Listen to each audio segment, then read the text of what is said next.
You can love A plant. നിങ്ങൾക്കൊരു ചെടിയെ സ്നേഹിക്കാം. ചെടിയെ സ്നേഹമുള്ളതുകൊണ്ട് നിങ്ങളൊരു ചെടി നട്ടിരിക്കുന്നു. ആ ചെടിക്ക് വെള്ളം ഒഴിച്ചു കൊടുക്കുന്നു, വളമിട്ട് കൊടുക്കുന്നു, പരിചരിക്കുന്നു. നിങ്ങൾക്ക് നാളെ ആ ചെടിയെ നോക്കാൻ സൗകര്യമില്ലാതായി കഴിഞ്ഞാൽ നിങ്ങൾക്ക് നിർത്താം, പരിപാടി നിർത്താം. ആ ചെടി നിങ്ങളോട് ചോദ്യം ചെയ്യാനൊന്നും വരില്ല. ആ ചെടി സങ്കടപ്പെടുന്നത് നിങ്ങൾ കാണില്ല, ഒന്നും നിങ്ങൾ അറിയില്ല. ചെടി കുറച്ച് ദിവസം അതിന് സ്നേഹം കിട്ടാതെ, സ്നേഹം ഏത് രീതിയിലാണ് കിട്ടുക?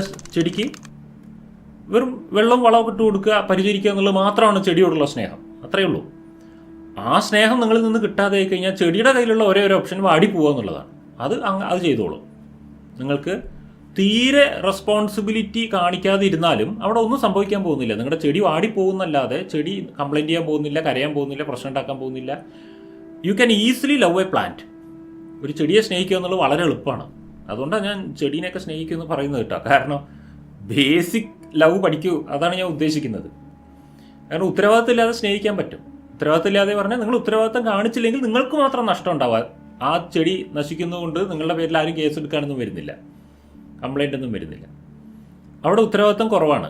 ഈ ചെടി പോയിട്ട് ഒരു പെറ്റായി എന്ന് വിചാരിച്ചോ, സാധനം മാറി. നിങ്ങളുടെ വീട്ടിലൊരു നായക്കുട്ടിയുണ്ട്, അതിനെ നിങ്ങൾ സ്നേഹിക്കുകയാണ്. അതൊരു അനിമലായി. അപ്പോഴേക്കും ചെടിയിൽ നിന്നും അതൊരു അനിമലിലേക്ക് വന്നു. നായക്കുട്ടിയെ നിങ്ങൾ സ്നേഹിക്കുകയാണ്.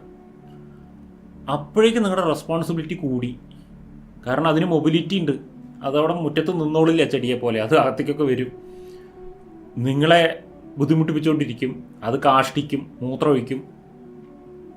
അതിന് കൂടുതൽ ശ്രദ്ധിക്കേണ്ടി വരും. ചെടിയെ സംരക്ഷിക്കുന്ന അത്ര ഈസിയല്ല. അതിനെ പരിഗണിക്കാതെ ഇരുന്ന് കഴിഞ്ഞാൽ ചെടിയേക്കാൾ വേഗം അതിന് കംപ്ലൈൻറ്റുകൾ വരും, പ്രശ്നങ്ങൾ വരും. ചെടിക്ക് നിങ്ങൾക്ക് ഒരു നേരം വെള്ളം ഒഴിച്ചു കൊടുത്താൽ മതി. നായ്ക്കുട്ടിക്കാകുമ്പോൾ ഒരു ദിവസം തന്നെ പല നേരം നിങ്ങൾ അതിനെ പരിചരിക്കേണ്ടി വരും. റെസ്പോൺസിബിലിറ്റി കൂടി.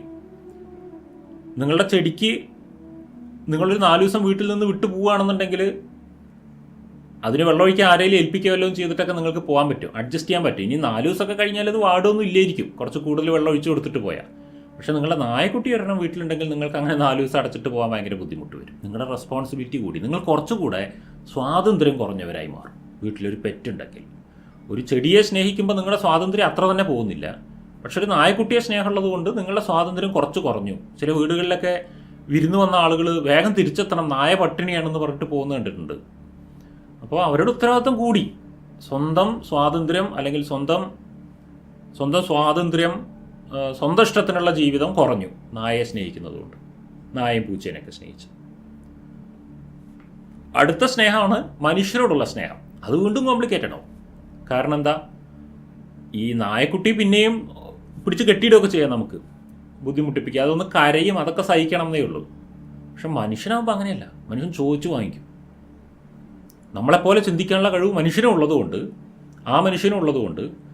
മനുഷ്യരോടുകൂടെ സ്നേഹം കൂടുമ്പോൾ കുറച്ചുകൂടെ നമ്മുടെ സ്വാതന്ത്ര്യം കുറയും, ഉത്തരവാദിത്വം കൂടും, സ്നേഹത്തിൻ്റെ റെസ്പോൺസിബിലിറ്റി കൂടുതലായിരിക്കും. സ്നേഹം കിട്ടിയില്ല എന്ന് അളന്ന് തൂക്കി നോക്കിയിട്ട് കണക്ക് പറയാനുള്ള കഴിവ് കൂടുതലായിരിക്കും. ഒരു പട്ടിയും പൂച്ചയും അത് നമ്മളോട് ചെയ്യില്ല.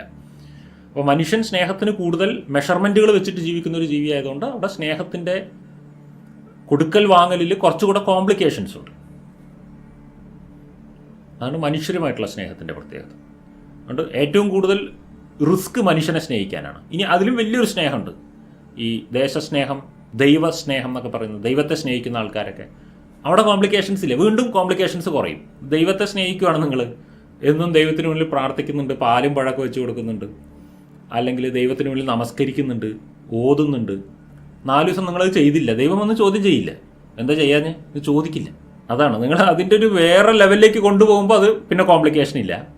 പിന്നെ അതിൻ്റെ ഈ ലെവലിലേക്ക് കൊണ്ടുപോകുമ്പോഴും അതിൽ കോംപ്ലിക്കേഷൻ ഇല്ല. ഈ നടുവിൽ വരുമ്പോൾ അതിൽ കുറച്ച് കോംപ്ലിക്കേഷൻ വരും മനുഷ്യൻ്റെ കൂടെ ആവുന്ന സമയത്ത്. കാരണം അവിടെ എക്സ്പെക്റ്റേഷൻസ് ഉണ്ടാവും. ഞാൻ ആഗ്രഹിക്കുന്ന സ്നേഹം ഈ സ്നേഹമല്ല എന്നൊക്കെ പറയാൻ മനുഷ്യനെ പറ്റുള്ളൂ. മറ്റാരും അങ്ങനെ സ്നേഹത്ത് ഇങ്ങനത്തെ സ്നേഹം എന്നൊക്കെ പറഞ്ഞ് പ്രത്യേക സ്നേഹങ്ങളൊന്നും മറ്റുള്ളയിടത്തൊന്നും ഉണ്ടാവില്ല. നിങ്ങളുടെ സ്വാതന്ത്ര്യം ഏറ്റവും കുറയുന്നത് മനുഷ്യരെ സ്നേഹിക്കുമ്പോഴാണ്. അപ്പം നമ്മൾക്ക് മനുഷ്യരുടെ കൂടെ ജീവിച്ചു പോകാൻ സ്നേഹം വേണം. മനുഷ്യർക്ക് സ്നേഹം സപ്ലൈ ചെയ്ത് ജീവിക്കുന്ന സമയത്ത് നമ്മളുടെ പല കാര്യങ്ങളിലും നമ്മൾ കോംപ്രമൈസ് ആകേണ്ടും വരുന്നുണ്ട്. ഇത് നമുക്കൊരു ഡിസ്റ്റർബൻസ് ഉണ്ടാക്കും. ഈ കോംപ്രമൈസ് ചെയ്യേണ്ടത് നമുക്കൊരു ഡിസ്റ്റർബൻസ് ഉണ്ടാക്കും. ആ ഡിസ്റ്റർബൻസ് നിങ്ങൾക്ക് കുറയണമെന്നുണ്ടെങ്കിൽ നിങ്ങൾ നിങ്ങളെ സ്നേഹിക്കണം. അതാണ് സെൽഫ് ലവിൻ്റെ പോയിന്റ്.